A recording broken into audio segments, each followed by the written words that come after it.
deserted as the Jesus movement begins to fall apart. A key member denies his links to the condemned man. Did Jesus of Nazareth really break the law, or was his crime that he was simply too popular? And the view from Rome. No blood on our hands in a strictly internal Jewish affair.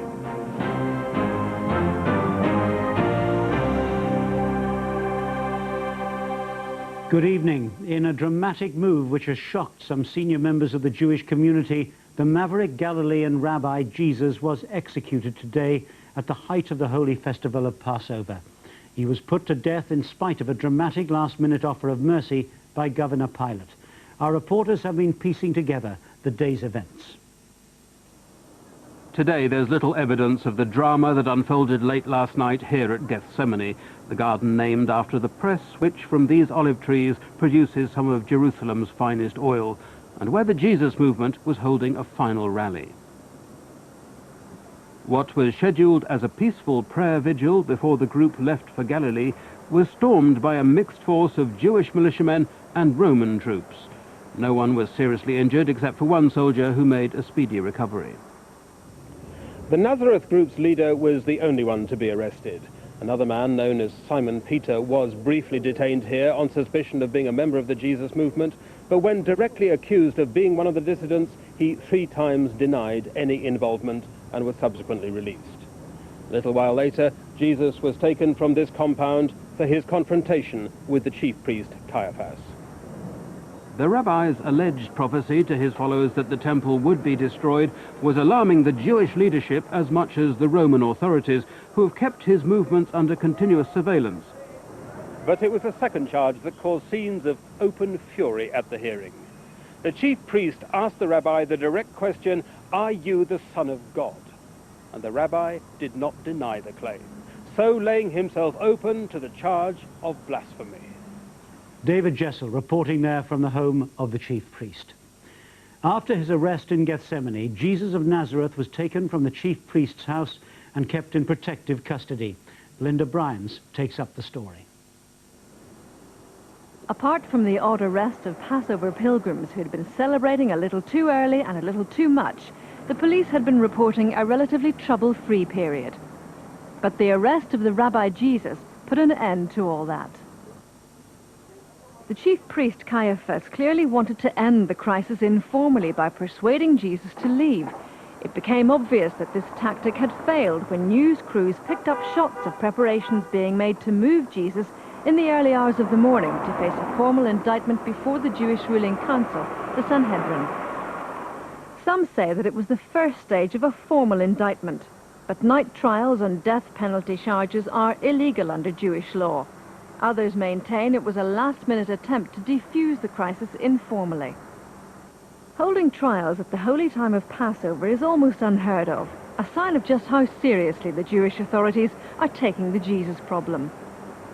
But as the dawn broke here at the Sanhedrin, they seemed deadlocked over whether to try the accused on a religious indictment or simply hand Jesus over to the Roman governor to be dealt with on public order offences. Linda Bryans in Jerusalem.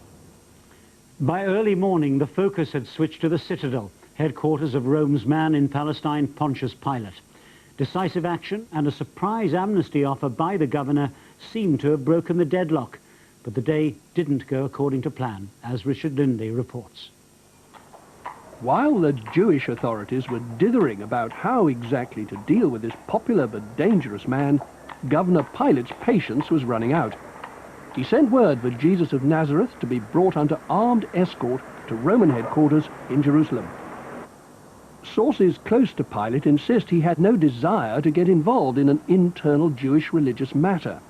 However, it's being stressed that there was a direct request from the Jewish establishment that he should deal with the Jesus problem. It's said that Governor Pilate challenged the prisoner over his claim to be King of the Jews. Apparently, Jesus avoided directly incriminating himself. Then, in an astonishing turn of events, Pilate declared that while the truth was becoming ever more difficult to establish, under Roman law, Jesus had not committed any crime. This is Richard Lindley at Pilate's headquarters, Jerusalem. You're watching Dateline Jerusalem. On the day the authorities crushed the threat from a dissident movement, by executing its leader. Coming up later in the program, cruel and unusual punishment, renewed debate over a death penalty inflicted by torture, and the bizarre lottery which meant life or death for two people with the same name.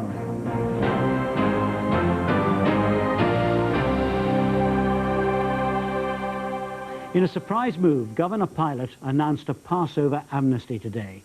By tradition, the Roman governor can spare the life of one prisoner. But Pilate broke with convention by offering the Jewish people a choice. Here's Michael Greenspan. Pilate made his dramatic amnesty offer during the mid-morning news. Roman sources say the offer reflects his own deep unease about executing Jesus of Nazareth for a crime which, as far as he can see, has not even been committed. In his own words, he found no fault in the man. Governor Pilate gave the public a choice between the Nazareth rabbi and a notorious Jewish bandit and assassin called Barabbas. The choice was a stark one. Barabbas is a known paramilitary terrorist who has committed murder in Jerusalem. Jesus, although he has proved a threat to authority both in Roman and Jewish terms, teaches a message of non-violence. Both, however, could be seen as claimants to the Jewish leadership. Both, for very different reasons, are popular and capable of attracting large crowds. Over a frenzied few minutes, the Jewish public cast their votes. The surprise result, freedom for the terrorist and death for the preacher. But the riddle remains. Did the Jews really know who they were voting for? Both men have the same first name. Both are called Jesus. The Nazareth rabbi often refers to himself as Son of the Father. In the Aramaic tongue, Jesus Barabbas. The astonishing theory is beginning to gain ground here that the voters may have been confused between Jesus Barabbas, son of the Father, and Jesus Barabbas, a known dissident, murderer, and revolutionary. If that's the case, the wrong man may have been sent to the gallows. This is Mike Greenspan reporting from Jerusalem. Whatever the validity of the vote, the Galilean rabbi was flogged and prepared for execution. The ritual for execution is well established. Richard Lindley's report contains pictures and descriptions which some people may find distressing. The condemned man's last walk is always a long one. From prison, he makes his way through the Via Dolorosa, the saddest of streets, past the indifferent gaze of the city's shopkeepers to the execution site. Local human rights activists have long complained that the Roman method of execution is even more cruel than the local method, which is unnecessarily agonizing. From a Jewish perspective, if we want to crucify someone, what do? We kill him first through stoning, and then we put him on the cross after he's dead. It's much, much more humane in the sense that death is much quicker. From a Roman perspective, what do? We either tie you to the cross, or else we take a nail, we put it here between the wrists, and we can keep you up there for 4 to 10 minutes, or we can keep you up there for days, depending upon how many people we have waiting in line that day. Protesters against the death penalty have released this picture of the body of a man who suffered crucifixion. But publicizing the horror of crucifixion cuts both ways. It may disgust some people, but the authorities think that that in itself may be a powerful deterrent to other potential criminals. This is Richard Lindley on the Via Dolorosa, Jerusalem. The rabbi's crucifixion was a public event, and thousands of Passover pilgrims flocked to the scene. Our special team were also standing by to witness events. Over live now to David Jessel. Thank you, Martin. Yes, you join me at the end of a solemn and distressing day, something altogether out of keeping with the joyful celebration of Passover.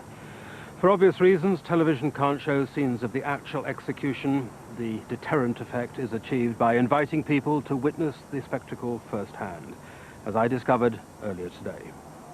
As news of the planned execution spread, the crowds began to flock towards the landfill site on the edge of Jerusalem, which is the traditional site for carrying out the ritual of crucifixion. The mood was mixed. Some relieved that a decisive end was going to be put to the uncertainty, some shocked that the shadow of the cross would fall over this most holy of festivals. Security was at its very tightest. At Passover, the temple guard and Roman troops are always on full alert. For this unprecedented execution of a popular rabbi on one of the holiest days for the Jews, there was an almost tangible sense of tension. Some of those who went to witness the execution were the very same crowds who had flocked to hear the rabbi earlier this week.